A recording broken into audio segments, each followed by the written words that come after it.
It ain't no secret. Everyone needs to know Hometown Barbecue is the real home of the single meal, huge, juicy Fat Man Burger in the Deltamont Shopping Center, 3152L, Mega Airs Boulevard, Jackson. Open Tuesday through Thursday, 10 a.m. to 8 p.m. Friday and Saturday, 10 a.m. to 10 p.m. Now serving all dinners with new sides as whole catfish, a specialty, buffalo, hand drop, ribs or rib tips, beef or pork, turkey necks, chitterlings with catering available and more. Sandwich menu, red rose sausage, pork chop, buffalo, pan chop, catfish, and more. Plus, hot wings, drumettes, and the single meal, huge and juicy Fat Man Burger. My, it's fat for sure. Everything is served with that special hometown flavor and recipe. Yes.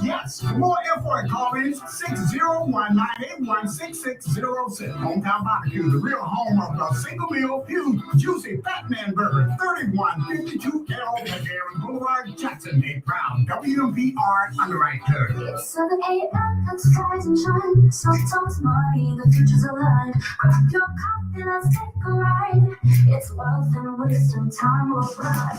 Author and Mr. Educated too, sharing the wealth. There'll be things you should do. From trust to banking, it's all a must. Your guide to wealth is money and trust. Legacy might secure it right.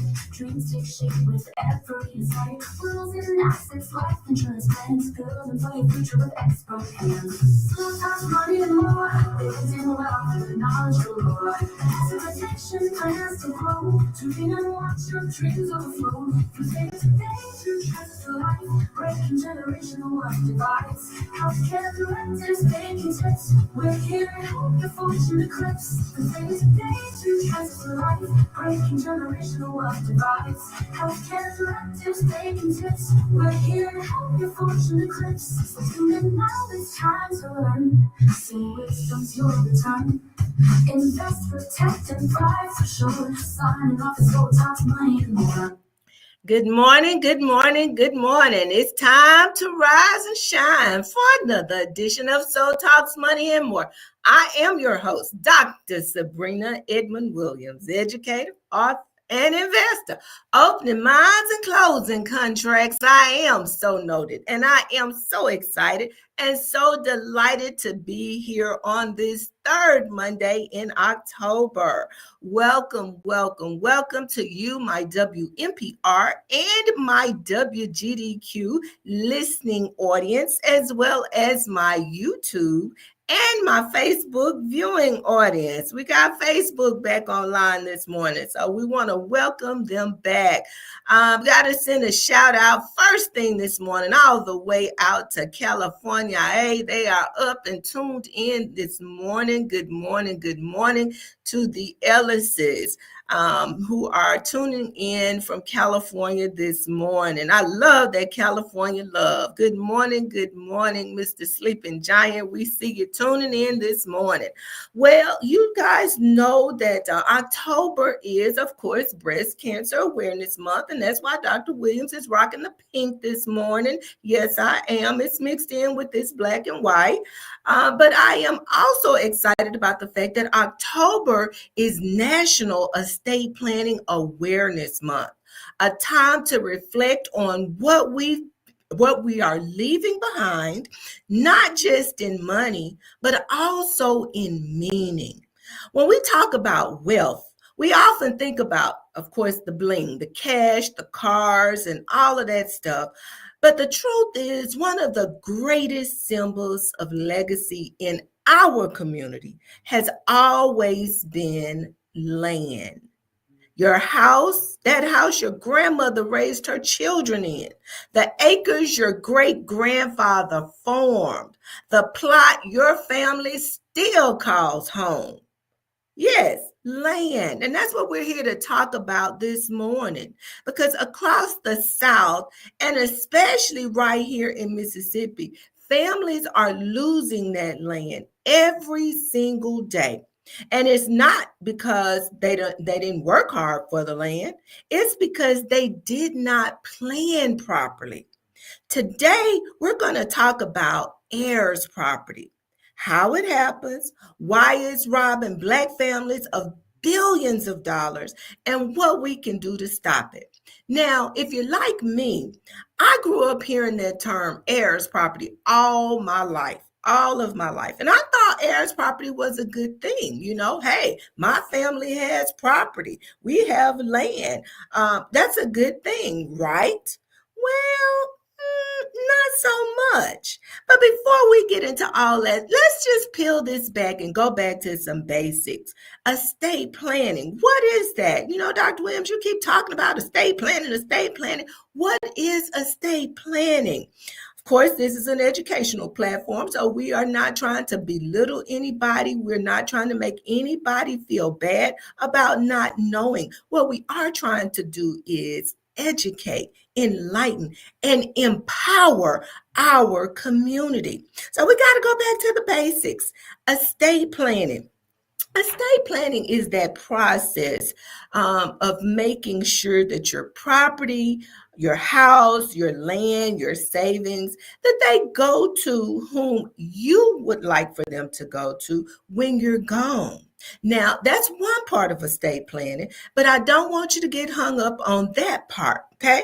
Because there is another very important part of estate planning that I don't want us to miss, and that is the fact that we do estate planning to prepare in advance for periods of incapacitation.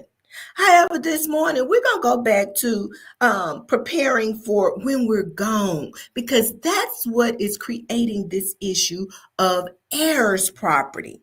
Okay, now we've all heard of this thing called a will. I want to make sure that you understand what exactly a will is. It's basically a legal document that says who gets what when you're gone. That's it. Who gets what? You're gone. You no longer need it. You came into this world with nothing. You leave with nothing. You're leaving it all behind. But if you don't properly prepare what your will is, who you would will to have the things that you leave behind, may not happen. And that's because if you die without any type of estate planning preparation in place, particularly if you die without a will, you're said to have died intestate. And that state in which you live decides who your heirs are. Okay, let's not gloss over that. If you don't have a plan for your estate, guess what? Your estate does. You don't get to decide. You give up your right to decide what happens to the things that you leave behind, and your estate steps in and makes the decisions for you. Now, if that sounds great to you and you don't have a problem with your state, particularly those of us that are here in the state of Mississippi, we know how they manage things, or mismanage, misappropriate, mishandle things. But if you're okay with them doing that with the things that you've worked hard for, your family has worked hard for, then do nothing. It's okay. It's okay. Sit back and do nothing. But for those of us who know better, yes, we are action takers. We are implementers. Now, when someone dies without a will or without making some type of preparation, it doesn't necessarily have to be a will. It could be some other document where you have intentionally specified how you want your assets to transfer.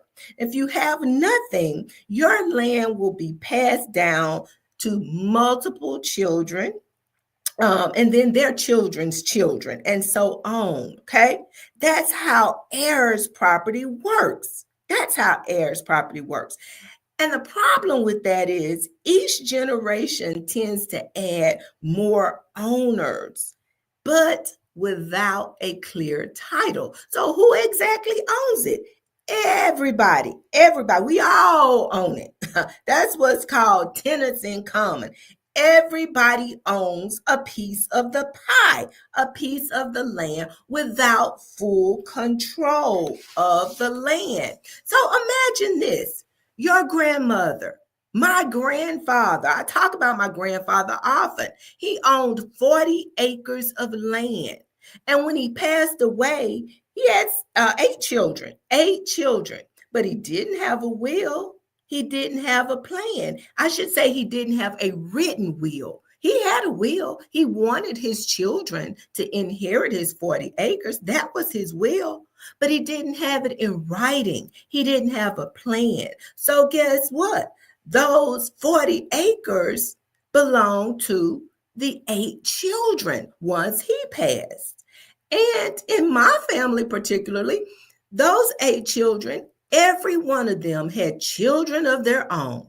Now, to date, only 2 of the original 8 are still alive. Everyone else has passed on. But guess what? Their interest in that land, their ownership percentage of that land passed on too. It passed on to those whom they left behind, their kids, their children. Now, if that continues to occur after a few generations, literally dozens of people might share ownership of the same land. But here's the catch. Any one of them, anyone that becomes disgruntled can force the sale of the entire property through something called a partition action. And that's what's scary, people. In our community, particularly, and it's so disheartening. A lot of times we just can't get it together. We cannot agree. We can't even agree to disagree. And so a lot of times it takes one person becoming disgruntled, and the next thing you know, that land that grandma and grandpa worked so hard to acquire, that land that they wanted to remain in the family for generations and generations, is now up for sale. It's up for sale. Developers, speculators, and even distant relatives use this opportunity to buy out a single heir's interest and then go to court demanding the land be sold. Families lose properties they have held for generations, often for pennies on the dollar. Let that sink in. Pennies on the dollar. Now, I don't know about you guys, but I watched a documentary. And if you have not seen this documentary, I encourage you to go back and watch it. I believe it was on Netflix. I could be wrong. If anybody on YouTube or Facebook that's in the chat has watched the documentary, and if I'm misstating this, please correct me. But it's the story of the Reels family from North Carolina, and that's spelled R-E-E-L-S, the Reels family. The Reels family was dealing with some real issues when it came to heirs property. The story is actually told in a film entitled Silver Dollar Road. Silver, S-I-L-V-E-R, Silver Dollar Road. Again, I encourage you, if you have not seen this documentary, please go watch it. Please, especially if you're listening to Dr. Williams this morning and you have heirs property in your family, go watch this documentary. The Reels family held land on the water. They were fortunate. They got some waterfront property, and they held this property for nearly 100 years. It was in their family. Imagine that. Waterfront property over in North Carolina. But because this land was heirs property, a relative, a family member that should have known better, a relative sold his share to a developer. Now, I'm sure, in retrospect, just maybe the relative now realizes what he did. Maybe not. But the idea of selling your share and putting your whole family into turmoil because of your selfish decision. Now, the whole family, the entire Reels family, was forced into a legal nightmare, you guys. I mean, my head goes off to this family for fighting. And I'm not going to tell you the story. I will just say this. They fought a hard battle. It meant that much to them to hang on to that land. And I cannot tell you, and I will not tell you how it turned out for them, but just know, this is the reality. This is what happens and what is likely to happen when we leave these situations called heirs property behind for other people to work out and to figure out. Now, this is not just happening in North Carolina or even here in Mississippi. It's happening all over the South in particular. Let's talk numbers. Across the United States, more than 3.5 million acres of Black-owned land are caught in heirs property, worth over $28 billion, with a B, billion dollars. Historically, it's been Black farmers who've owned land, owned millions of land. Black farmers owned to the total of 19 million acres of land in 1910. But by the end of the 20th century, that number dropped by 90%. Let that sink in. Over 19 million acres of land in 1910. Now, my grandparents were born in 1912, okay? But by the end of the 20th century, we're in the 21st century now, just for those of you that may be wondering, okay? This is class is in session. We're in the 21st century. So by the end of the last century, the 20th century, that number had dropped by 90%. 90. Heirs property. It's one of the biggest reasons why. One of the biggest reasons why the land is now gone. Here in Mississippi, this story hits even closer. Thousands of acres, especially in counties like the one I'm sitting in right now, Hinds County, Holmes County, and Jefferson County, are all tied up in heirs property disputes. Mississippi actually adopted the Uniform Partition of Heirs Property Act back in 2020. This UPHPA is the acronym, Uniform Partition of Heirs Property Act in 2020. And that was to try to protect families from the losses caused by heirs property, to help ensure that fair market value, if the land is sold, that the fair market value could actually be given to families. And that makes a difference, you guys, when someone can actually come in and buy up your land for pennies on the dollar. That means we have lost an opportunity yet again, to generate wealth within our community. Now, that problem, although we do now have this Uniform Partition of Heirs Property Act, but the problem still exists and is still growing for many, because many people may not even know that they're living on heirs property. They may not even know what heirs property is. That's why Dr. Williams is trying her level best to educate our community. You know, as I say, I grew up hearing the term all my life, and many of us think that's a great thing. Oh, my family has heirs property. We got land. We got family land. It's heirs property. That's a problem, people. That's not a good thing, okay? Some folks don't even know it until they get a tax bill, okay, or a court notice. They may not even know. In some parts of the Delta, property is not lost through sale, but unpaid taxes. And I would say not even just in the Delta. This is all over the state of Mississippi. Unpaid taxes.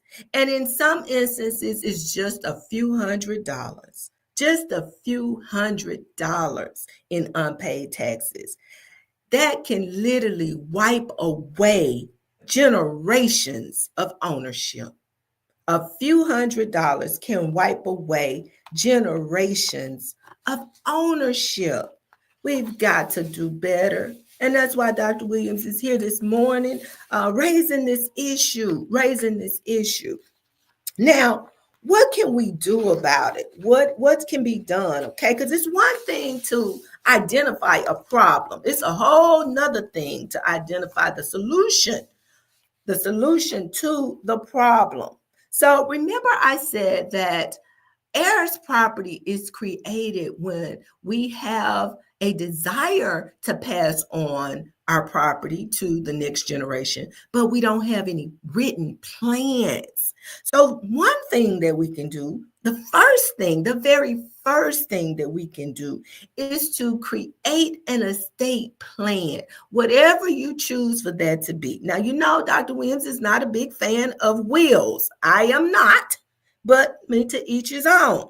Okay, so you can create a will that distinguishes, that determines who you want your property to transfer to. Doesn't necessarily have to be complicated. You know, a lot of times we let this stuff mess us up. We will lose our natural born minds. I don't know anything about creating a will.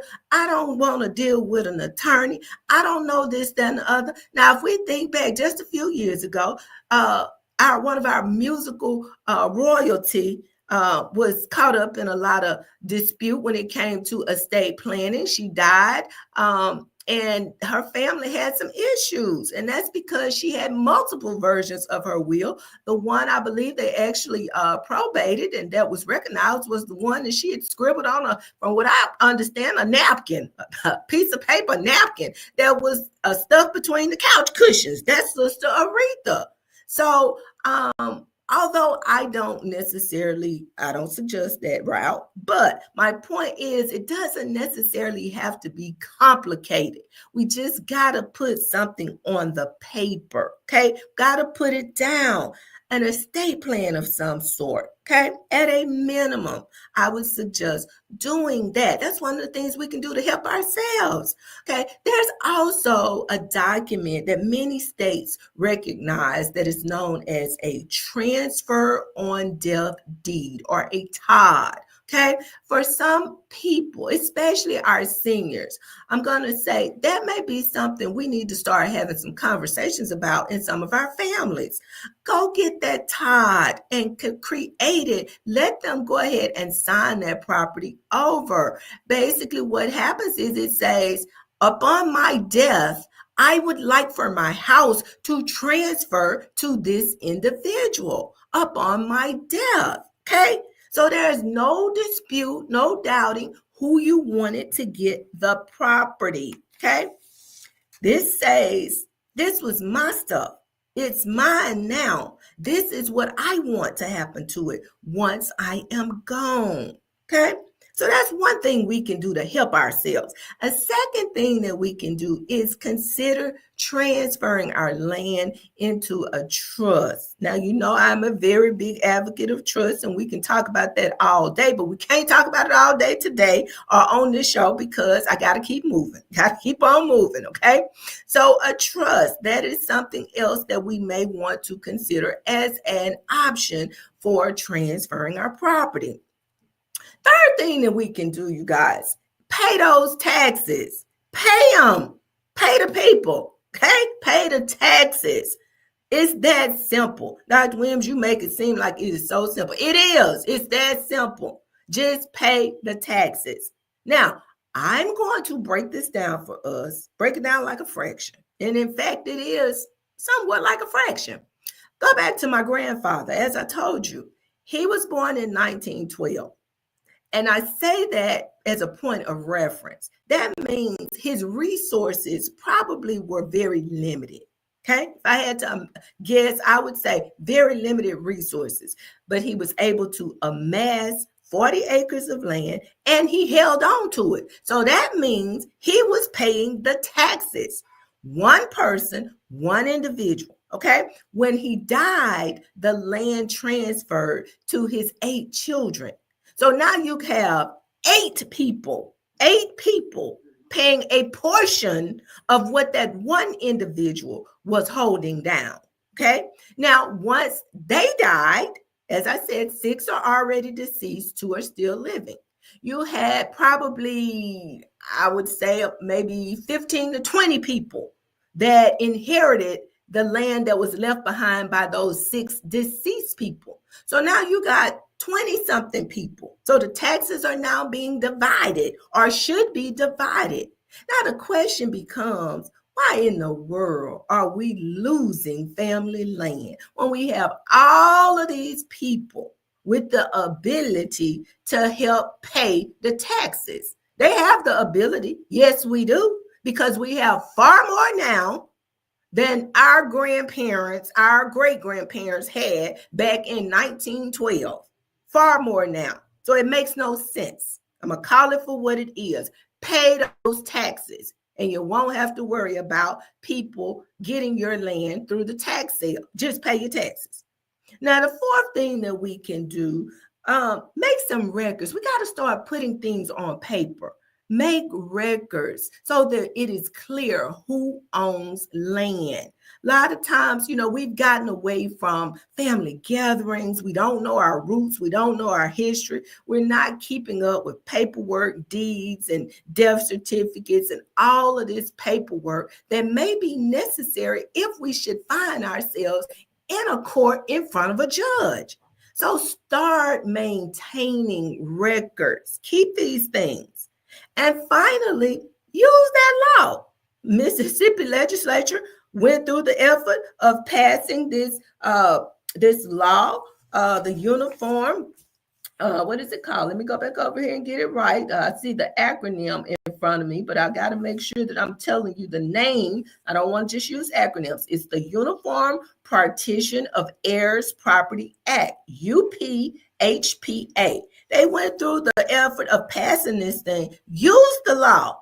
The UPHPA gives families the right to a fair appraisal and to buy out any co-owner who wants to sell. So that means before that developer can step in, before those people that profit by buying properties at the tax sale, it is what it is. There's a whole business. Before they can step in and step up, then yes, use the law. Let the system work for you and not against you. It will work against you if you don't know your rights. Now, I see I have a comment over on Facebook, and I want to go ahead and address this because my time is winding down. It says the problem is all parties don't contribute the amount which they're responsible for paying the taxes. And I get it. And people get fed up and they get tired. And I think that's an instance where we may want to look at that law, that UPHPA, because it gives families a right to a fair appraisal and to buy out any co-owner who wants to sell. So maybe that's the conversation we should start having with our family members. If you're not going to pay to stay, then why are you trying to hold on to it? You don't want to pay your fair share.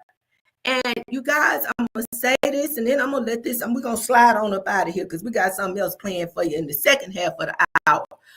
Okay? With everything that is going on right now in this country that we call the United States of America, some of us need to wake up. Some of us need to wake up. Now, if you can afford to pay for your hair, your nails, to go on cruises, to buy the boots, to put them on the ground, to buy eyelashes, BBLs, and everything else that you want to pay for, then you can afford to pay your fair share of the taxes, period. I don't even want to get into a discussion or debate about what Black folks cannot afford to pay. Not doing it is a totally different thing. We can afford to pay it, but we've got to make a conscious decision to do some things differently. So that being said, it's October. In October, as we honor National Estate Planning Awareness Month, let's make a commitment. Don't wait until tomorrow. Call that family meeting. If you need to discuss estate planning, if you need to discuss heirs property, if you need to discuss having that using that law to divide this stuff up, go ahead and have a conversation. Start that conversation. Create an estate plan. Preserve this land, the land that your family, your ancestors died for. They worked hard for this stuff. Preserve it.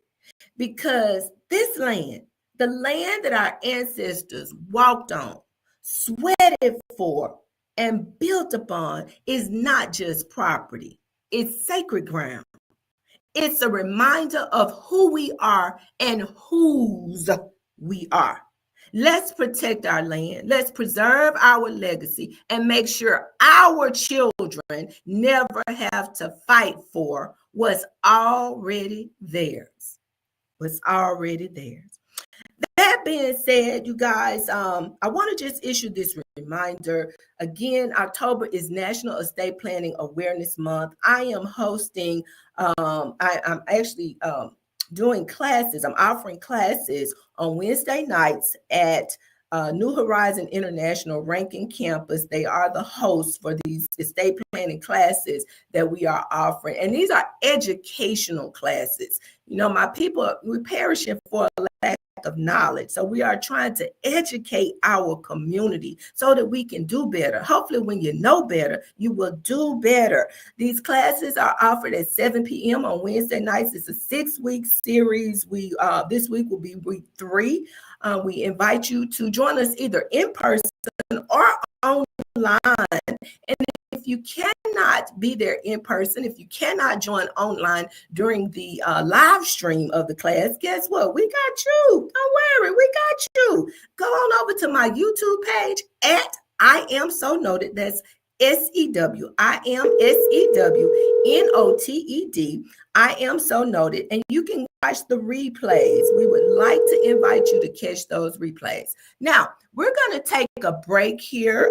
Actually, we're going to end this segment of So Talks Money and More, because on the other side of the break, we're going to come back and Dr. Williams is going to take off that money part. And we're going to put on the and more part, because we got to have a conversation. We got an upcoming Senate race.